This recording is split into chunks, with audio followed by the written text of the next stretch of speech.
Hello friends, welcome to my YouTube channel Star India with Abhi पर। तो friends, मेरा नाम है अभिषेक और मैं आज लेकर आया हूँ मैथमेटिक्स के टॉप 30 क्वेश्चंस जो एग्जाम में किसी न किसी वर्ष पूछ लिए जाते हैं। तो चलिए फ्रेंड्स, टाइम वेस्ट नहीं करते, फटाफट से वीडियो को स्टार्ट कर लेते हैं। हमारा पहला क्वेश्चन है अपरिमेय संख्या है। अपरिमेय संख्या वे होती है जिनको हम पी बटे क्यू के रूप में ना दिखा सकें और क्यू का मान भी शून्य हो सकता है, ठीक है। और इसमें खास करके पाई आता है और वो संख्याएं जो रूट में होती हैं वो सब क्या होती हैं, अपरिमेय संख्या होती है। लेकिन देखिए यहाँ पर भी हमारा संख्या जो है 16, ये भी रूट में, तो ये 16 जो है 16 का वर्गमूल 4 होगा, तो ये 4 बाहर निकल जाएगा यहाँ से, तो ये हो जाएगा 5/4, है ना। ये पी बटे क्यू के रूप में हो गया, तो ये परिमेय संख्या हो जाएगी। और इसको भी हम बदल सकते हैं 10 भिन्न में, तो ये भी हो जाएगा मेरा। और बच्चा ये, तो ये भी पी बटे क्यू के रूप में है।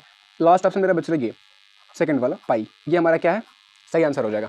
चलिए, संख्या 4 करड़ी में 3 है, पूर्णांक, परिमेय, अपरिमेय, कोई नहीं। देखिए अभी हमने बताया कि वे संख्या जो रूट में होती हैं और उनका वर्गमूल ना निकल सके, वो संख्या बाहर ना निकल सके, वो अपरिमेय कहलाती हैं। तो जाहिर सी बात है कि ये तीसरा वाला ऑप्शन सही हो जाएगा, इसका अपरिमेय संख्या, ठीक है।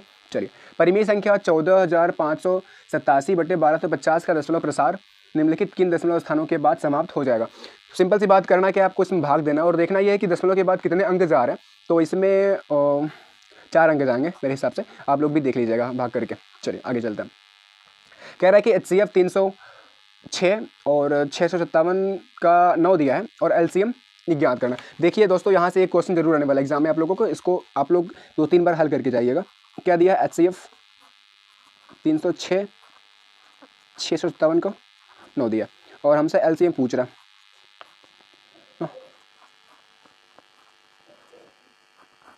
ये हमसे पूछ रहा। चलिए, हम जानते क्या है सूत्र से, पहली संख्या गुणे दूसरी संख्या बराबर क्या होता है, HCF इंटू LCM। तो पहली संख्या हमारी क्या है, 306 गुणे दूसरी संख्या 657 और बराबर HCF दिया है 9 और LCM को निकालना है, तो LCM रहने देंगे। देखिए ये गुणे में इधर गया तो भाग में हो जाएगा, 306 गुणे 657/9 बराबर LCM, है ना। इसको हम हल करेंगे आगे, तो हमारा आएगा 22,338 बराबर LCM, यही हमारा आंसर। तो देख लेते हैं फटाक से कहाँ है, 22,238, 22,338, 22,300, 23,338 और 20,038। तो हमारा आंसर क्या आया था, 22,338। तो 22,338 ये मेरा बी वाला ऑप्शन सही होगा, ठीक है। चलिए आगे चलते हैं। x² - 2x - 8 के शून्य की ज्ञात कीजिए।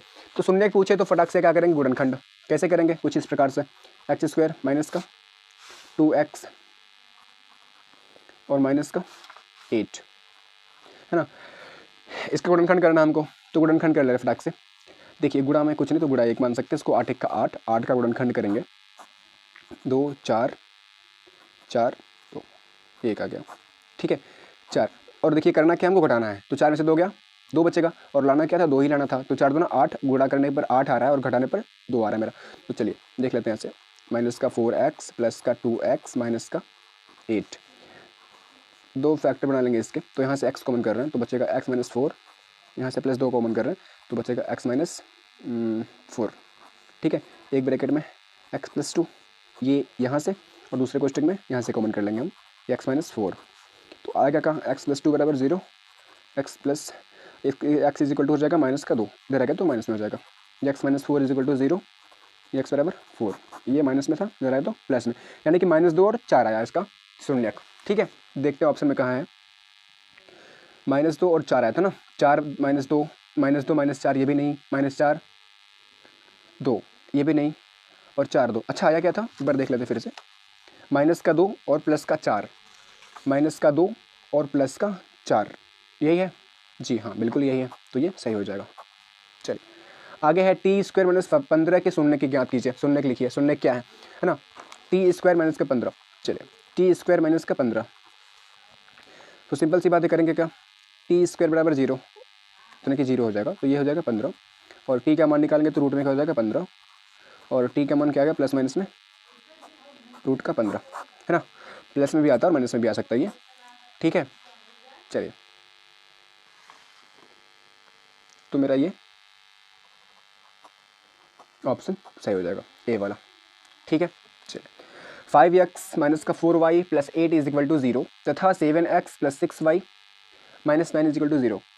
उपयुक्त समीकरण का a1/a2 b1/b2 तथा c1/c2 की तुलना कर ज्ञात कीजिए कि समीकरण युग्म समांतर हैं, प्रतिच्छेद हैं, संपाती हैं या इनमें से कोई नहीं। तो देखिए इसका एक सूत्र होता है a1/a2 करके b1/b2 करके। मैं दिखा दे रहा हूँ आप लोगों को कैसे हल करते हैं इसको।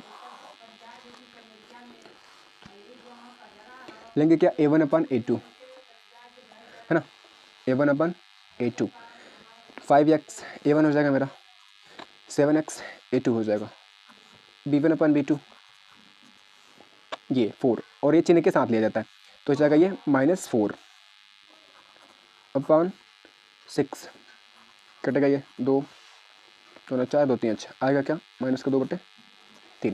अच्छा आगे चलें c1/c2 c1 क्या है 8/-9 -8/9। देखिए a1/a2 जब बराबर नहीं होगा b1/b2 के तब क्या होगा, वो प्रतिच्छेद होगा, ठीक है। और a1/a2 बराबर होगा b1/b2 के और बराबर नहीं होगा c1/c2 के तब वो समांतर होता है। और a1/a2 बराबर है b1/b2 के और बराबर होगा c1/c2 के तब वो समपाती रेखाएं होती हैं, ठीक है। तो हमारा क्या आया है a1/a2 का मान 5/7, b1/b2 का मान -2/3 और c1/c2 का मान -8/9। इसमें से कोई बराबर है नहीं, ना तो a1/a2 बराबर है हमारा b1/b2 के और ना ही ये दोनों बराबर हैं। तो क्या है, तीनों अलग अलग हैं, यानी कि ये पहला वाला मेरा फॉलो कर रहा है, प्रतिच्छेद है। इसका मतलब ये है कि जो हमारी ये सब रेखाएं हैं वो क्या हैं, प्रतिच्छेद करती रेखाएं हैं, यानी कि ऑप्शन नंबर 20 राइट आंसर, ठीक है। चलिए x + y = 14 और x - y = 4 समीकरण में x तथा y के मान ज्ञात कीजिए। हमको क्या करना है, इसमें x और y का मान निकालना है, ठीक है। चलिए देख लेते हैं फटाफट से कैसे निकलेगा ये। क्या दिया था, x + y = 14 और x - y = 4। देखिए इसको हल करने की दो विधियां हैं, कौन कौन सी। नंबर 1 पर आता है मेरा प्रतिस्थापन विधि और नंबर 2 पर आता है मेरा विलोपन विधि।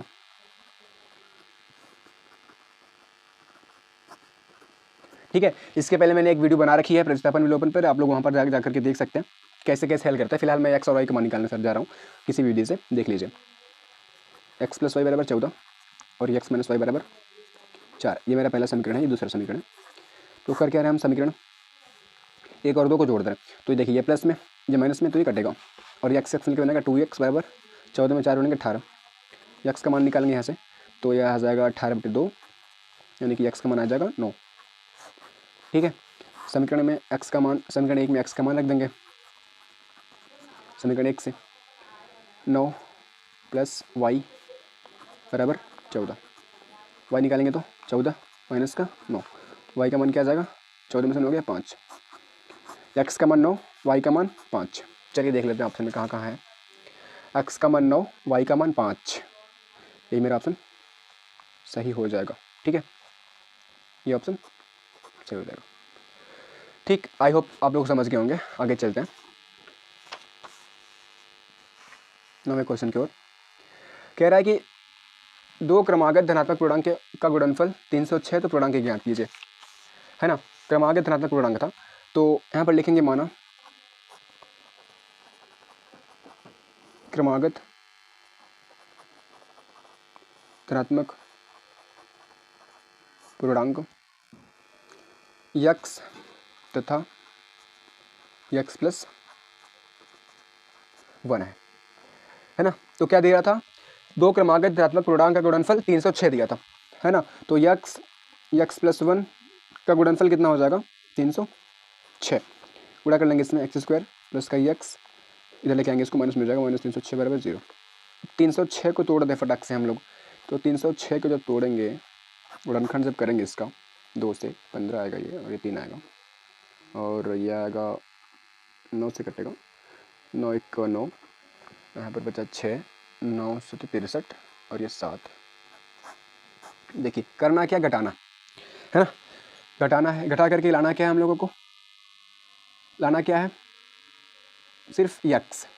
तो 9 दूना 18, 18 में 17 गया 1 आएगा, ठीक है। चलिए x² प्लस का 18x माइनस का 17x माइनस का 306 बराबर 0। ये और ये यहाँ से x कॉमन कर लेना तो x प्लस 18 बचेगा, -17 कॉमन कर लें तो x प्लस 18 बचेगा। यहाँ से देख सकते हैं दोनों 18 में 17 गुणा करेंगे 306 मिलेगा हमको। ठीक है, चलिए x प्लस 18 और x माइनस का 17, तो संख्या मिलेगा x बराबर,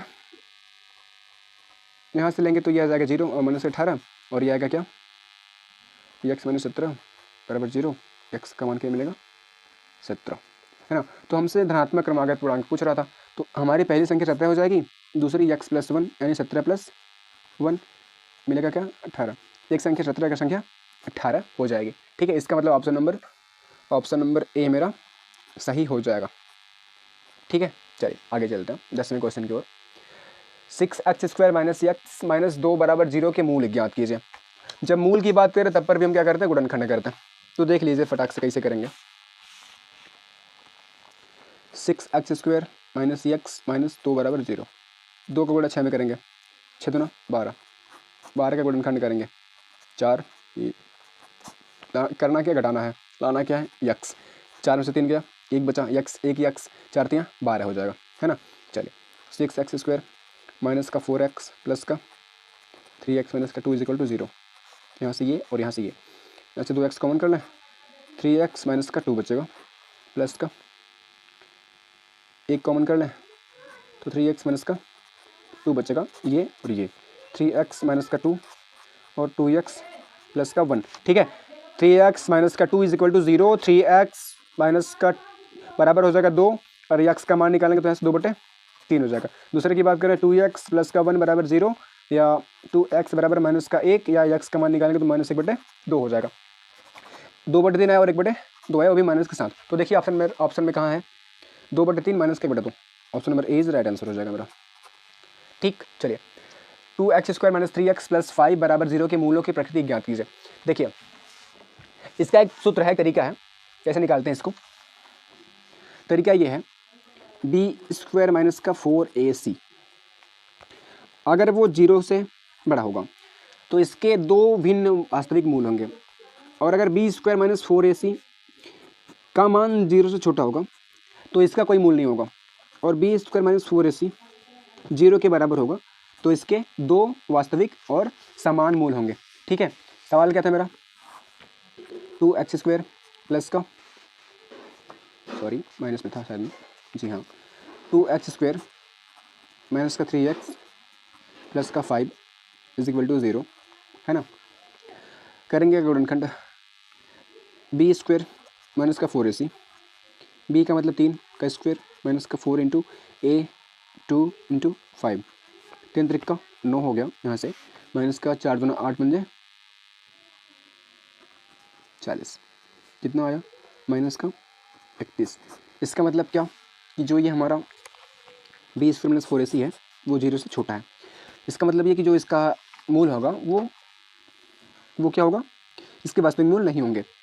ठीक, इसका कोई वास्तविक मूल नहीं होगा, option number C is right answer. चलिए आगे चलते हैं। समीकरण 2x² प्लस kx प्लस 3 में k का ऐसा मान ज्ञात कीजिए कि उसके 2 बराबर मूल हों। देखिए जब बराबर मूल की बात करें ना तो हम लगाएंगे क्या, b² माइनस का 4ac बराबर 0। क्यों, क्योंकि अभी मैंने बताया कि जब भी वो बराबर मूल की बात करेगा तो b² माइनस 4ac का मान क्या होगा, 0 के बराबर होगा। ठीक है, समीकरण क्या दिया, 2x² प्लस का kx प्लस का 3, b हो गया ये मेरा, ये हो गया, ये c हो गया। चलिए b² माइनस का 4ac में जब मान रखेंगे हम तो b का मान k हो जाएगा, k² माइनस का 4 इंटू a का मान 2 इंटू c का मान 3, तो ये k² माइनस का 4 दूना 8 त्रिक 24 बराबर 0 हो जाएगा। तो k का मान निकालेंगे तो इधर जाएगा 24 प्लस में हो जाएगा, और जब k का मान निकालेंगे तो स्क्वायर रूट के रूट लग जाएगा, 24 हो जाएगा ये। ठीक है, चलिए यहाँ से 6 गुणे 2 गुणे 2, 6 दूना 12 दूना 24, 2 निकल जाएगा यहाँ से बाहर, मिलेगा का 2√6। ठीक है, k का मान क्या आया 2√6, ये प्लस माइनस के साथ आएगा, प्लस माइनस 2√6। चलिए देखते हैं कहाँ है इसमें ऑप्शन में। देखिए प्लस का 2√6 माइनस का 2√6 प्लस माइनस का 2√6 और कोई नहीं, तो ऑप्शन नंबर सी मेरा सही आंसर होगा। ठीक है, आई होप कि आप लोग समझ रहे होंगे। चलिए आगे क्वेश्चन की ओर चलते हैं। कह रहा है कि 10 7 4 का तीसरा पद ज्ञात कीजिए। तीसरा पद देखिए, जब भी ये पद की बात करें, मैं इसको पहले मैं एक वीडियो बना के रखा हूँ कि जब भी पद की बात करता है वो, तो हम क्या करते हैं वहाँ पर ए एन का फॉर्मूला लगाते हैं। जब भी पद की बात करें तो वहाँ पर ए एन का सूत्र लगाते हैं। ठीक है, n-1 इंटू डी। ठीक है, चलिए क्या दिया था 10 7 4 डॉट डॉट का तीसरा पद, यानी एन का मान दे के रखा है तीसरा पद, है ना। और ए क्या दिया 4 सॉरी 10, डी कितना दिया A2 माइनस का A1, यानी 7 माइनस का 10 मिलेगा क्या माइनस का 3।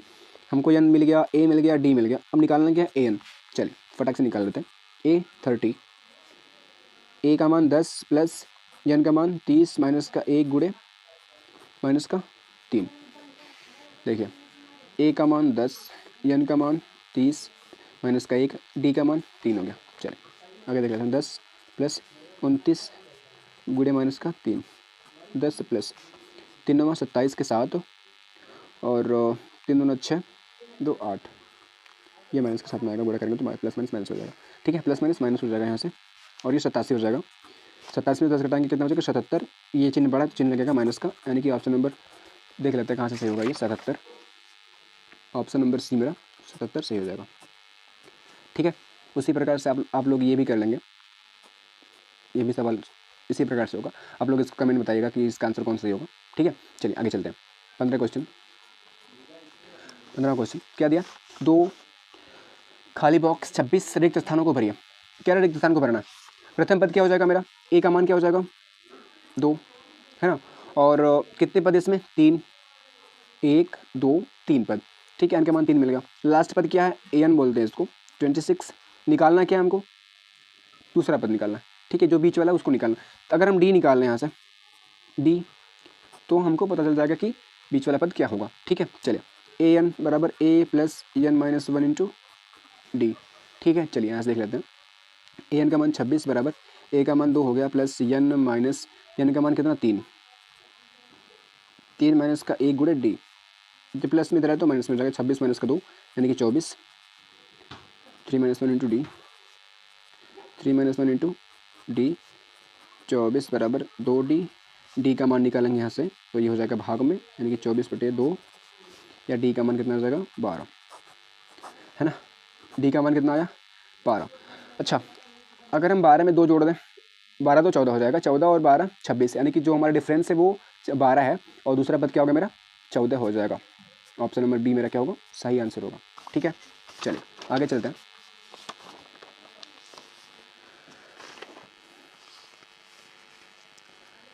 आगे क्या है, कह रहा है कि 2 रूट में रूट 2 रूट 8 रूट 18 रूट 32 का सार्वांतर ज्ञात कीजिए। ठीक है, सार्वांतर पूछ रहा हमसे, है ना। क्या पूछ रहा सार्वांतर, तो करेंगे क्या A2 माइनस का A1। चलिए देख लेते हैं फटाफट से कैसे हल होगा ये। A2 माइनस का A1, A2 क्या है रूट का 8 माइनस का रूट 2। यहाँ से हम 4 गुणे 2 कर सकते हैं इसको, माइनस का रूट 2, 4 गुणे 2, यहाँ से 2 निकल जाएगा बाहर, और ये 2 बचा माइनस का 2, 2 करणी में 2 और 1 करणी में 2, 2 में से 1 गया, सिर्फ 1 बचेगा, करणी में 2, यानी कि आंसर तीसरा वाला सही होगा। ठीक है, चलिए 3 अंकों वाले कितनी संख्या है 7 से विभाज्य है। तो हमको इसमें भी an का फॉर्मूला लगाना है, आप लोग हल करके बताइएगा। इसका आंसर 128 आएगा। मैं दिखा दे रहा हूँ आप लोगों को, देख लीजिए एक बार फिर से दिखा दे रहा हूँ। an बराबर a plus n minus 1 into t, है ना। 3 अंक वाली कह रहा है, यानी कि 100 से ऊपर और 999 के नीचे, तो 105 भी हमारा 7 से विभाज्य हो जाएगा, 112 और कहाँ तक 994 तक। ठीक, ए का मान 105, डी का मान क्या मिलेगा 7 5 12 7, और ए एन का मान 994 निकालना क्या है, एन का मान निकालना है, तो यहाँ से आप लोग निकाल सकते हैं इसको। ठीक है, चलिए ए बराबर 5, डी बराबर 3 और ए एन बराबर 50, एन और एस एन का मान ज्ञात करना। चलिए एन कैसे निकालेंगे, ए एन बराबर a plus n minus 1 into d से लगा करके। चलिए देख लेते हैं, निकाल लेते हैं। ए एन दिया है 50 बराबर यहाँ से 50, यहाँ से हो जाएगा, और ए का मान दिया 5 प्लस एन पूछ रहा हमसे माइनस 1, डी दिया है 3, इधर गया तो 45 हो जाएगा, ये हो जाएगा मेरा n माइनस 1 3, इधर देखिए गुणे में है, इधर है तो भाग में आएगा कितना 15 3 45 बराबर n माइनस 1, माइनस में इधर आएगा तो प्लस में हो जाएगा, यानी 16 आ जाएगा n का मान कितना है 16 आ गया। ठीक है, n का मान 16 आ गया। चलिए आगे चलते हैं। अब निकालना है क्या हमको SN, है ना। SN फटाफट से निकाल देना। देखिए हम जानते हैं SN बराबर होता क्या है n/2 2a प्लस का n माइनस 1 इंटू डी। ठीक है, मेरा n/16 आया, 16/2, 2 गुणे 5, a का मान 5 है, n का मान 16, 16 माइनस का 1 गुणे d का मान 3। ठीक है, 2 से 8, 5 दूना 10 प्लस 15 3 45, 15 3 45, 45 और 10 55 हो गया, गुणे में 8, 8 पंजे 40, 40 4 44। SN का मान कितना आ गया 440 और n का मान कितना आया 16। ठीक है, देखिए देख लेते हैं 16 और 440 यहाँ रहा तो ये मेरा सही हो जाएगा। ठीक है दोस्तों, चलिए चलते हैं 19 क्वेश्चन नंबर पर। निम्न आकृति में DE दिया है, DE समांतर है BC के, ये हमको समांतर दे के रखा है। तो कह रहा है कि EC का मान ज्ञात करना। हम जानते हैं कि जब भी ये समांतर दे, है ना, जब ये समांतर हो समरूप त्रिभुज से, तो AD का अनुपात DB तथा AE का अनुपात EC के क्या होता है बराबर होता है, ये हम जानते हैं। तो AD का मान दिया 1.5, इसका मान दिया 3 बराबर AE का मान 1/EC। तो यहाँ से इसको हल करेंगे तो आएगा EC का मान 15 दूना 30, ऐसा कि 2। EC का मान क्या आएगा 2। देखिए 3 सेंटीमीटर 2 सेंटीमीटर, यही मेरा सही होगा। ठीक है, चलिए चलते हैं 20वें क्वेश्चन की ओर। कह रहा है कि निम्नलिखित द्विगुमों के बीच की दूरी ज्ञात कीजिए। क्या ज्ञात करना, दूरी ज्ञात करना। दूरी का सूत्र हम जानते हैं, क्या जानते हैं, x1 माइनस का x2 का होल स्क्वायर प्लस का y1 माइनस का y2 का होल स्क्वायर, है ना, ये दूरी का सूत्र है। चलिए x1 का मान क्या है 2, पहला वाला x1 होता है, दूसरा वाला x2 होता है। ठीक है, x1 का मान 2 माइनस का 4 का होल स्क्वायर प्लस y1 यानी कि 3 माइनस 1 3 का होल स्क्वायर। ठीक है, रोड में माइनस का 2 का स्क्वायर प्लस का 2 का स्क्वायर। ठीक है, 2 दूना 4 और प्लस का 4 आएगा क्या रूट का 8। ऑप्शन देख लेते हैं। ठीक है, बाहर निकाल दिया तो इसको 4 क्रॉस 2 कर सकते हैं, तो यहाँ से 2 निकलेगा बाहर और रूट में क्या बचेगा 2। इतना मात्रक मेरा, इतना मात्रक क्या आ जाएगा,